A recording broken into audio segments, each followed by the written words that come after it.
Coucou tout le monde, alors aujourd'hui je vous retrouve pour vous expliquer comment j'ai fait pour devenir fille au père.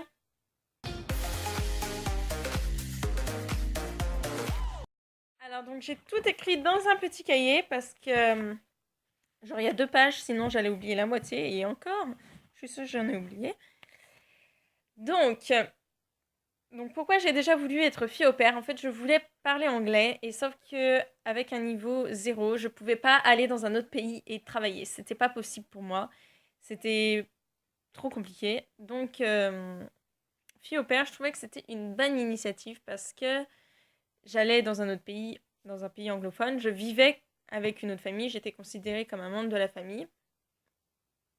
Et donc en plus les enfants, donc ils parlaient pas forcément français, ils parlent vite, donc les plus petits, ils ont même un langage bébé, donc c'est plus difficile à les comprendre, donc il faut... Enfin, on n'a pas le choix de parler anglais. Et en plus, les devoirs, ça aide énormément. Bon, après, ça dépend, parce que quand la petite, elle se ramène avec du Shakespeare, là, ça devient un peu compliqué. Mais sinon, dans l'ensemble, ça va, le devoir. Et aussi, donc, j'ai voulu partir parce que j'avais besoin de partir, j'avais besoin de changer de vue, d'horizon, j'avais besoin de m'évader, en fait. Et donc, de changer de pays. Donc, voilà aussi pourquoi je suis partie, j'avais vraiment besoin de ça. Donc, je suis partie avec un site qui s'appelle World. Donc, c'est un site gratuit. Donc ce site, j'ai lu des avis positifs et négatifs, mais moi je suis plutôt satisfaite. J'ai 2-3 copines aussi qui sont parties avec ce site et qui sont satisfaites aussi. Donc tous les goûts sont dans la nature, comme on dit. Hein. Donc ce site, il se présente comment? Ah oui, il se présente de 2 manières. Donc il y a la manière où c'est, on va dire critères, et la manière où c'est lettre de motivation. Donc dans les critères, en fait, c'est le site qui va vous poser des questions, donc votre nom, votre prénom, votre date de naissance. Donc logique, quoi.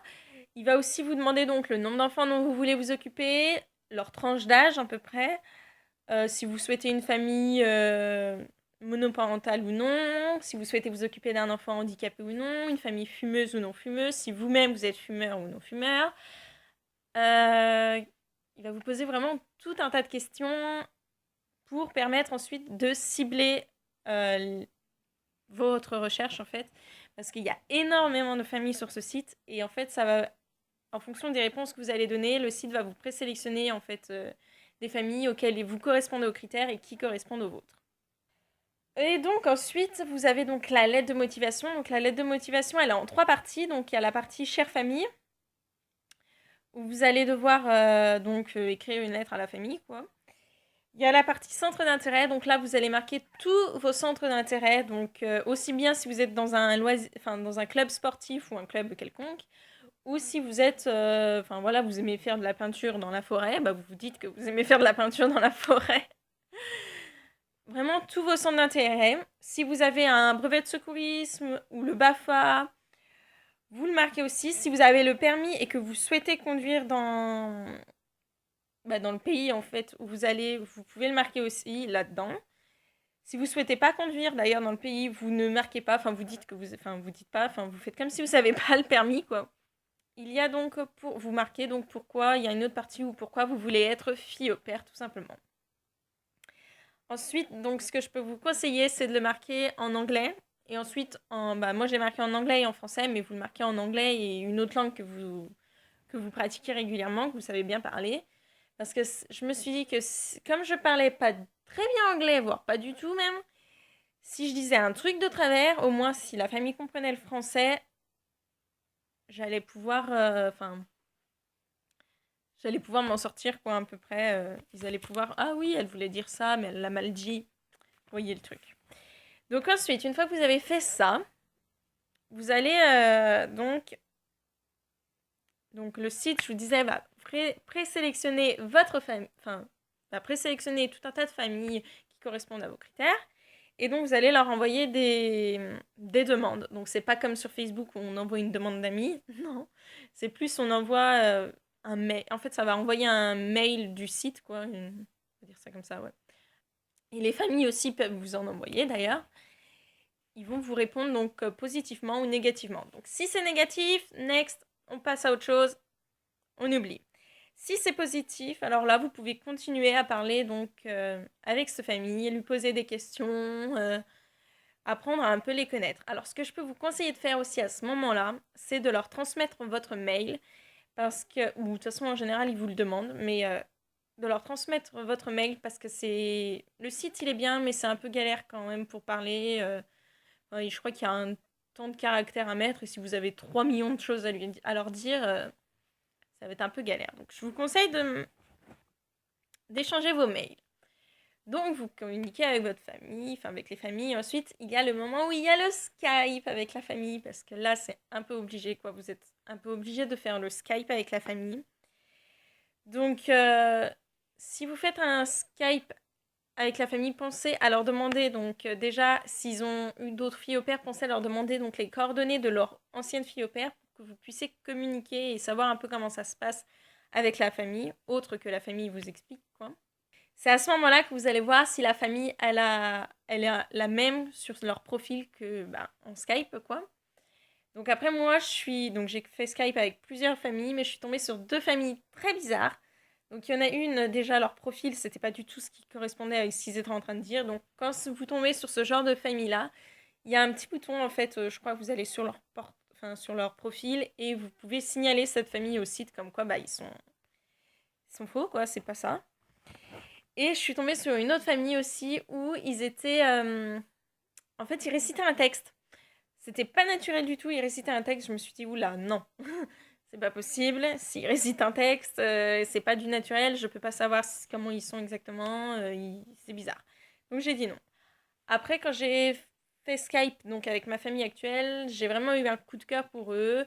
Donc je suis fonctionnée au coup de cœur et donc j'ai choisi cette famille parce que j'ai fonctionné au coup de cœur. Ne choisissez pas une famille parce que vous voulez être dans telle ville ou parce que vous voulez être vraiment, vous voulez partir fille au père, non. Choisissez une famille parce que voilà, vous fonctionnez au coup de cœur. Si elle vous plaît vraiment, allez-y.